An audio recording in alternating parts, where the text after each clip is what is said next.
FC Balochistan south के headquarter Turbat में 78वां यौम आज़ादी और मुआरका हक की तारीखी फतह के मौके पर एक पुरवकार तकरीब मुनक्किद हुई, जिसमें सिविल और अस्करी हुकाम, सियासी और समाजी शख्सियात, तलबा और शहरियों ने बड़ी तादाद में शिरकत की।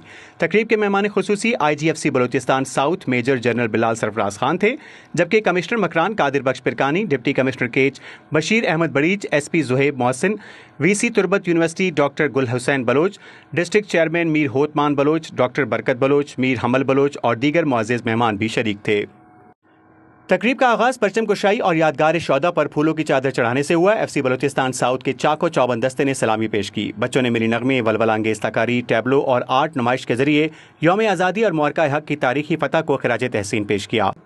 शुरकाए तकरीब ने मुल्क की सालमियत, यकजहती और अमन व इस्तेहकाम के लिए अपनी मुकम्मल हिमायत के अज़्म का इज़हार किया, जबकि आवाम की भरपूर शमूलियत ने जश्न आज़ादी और मुआरका हक के इस यादगार मौके को मजीद पुरजोश बना दिया। इस मौके पर यह वाज़ेह पैगाम दिया गया कि जनूबी बलूचिस्तान के अवाम हुब्बुल वतनी के जज्बे से सरशार हैं और दुश्मन की हर साजिश को नाकाम बनाने के लिए अफवाज पाकिस्तान के शाना बशाना खड़े हैं।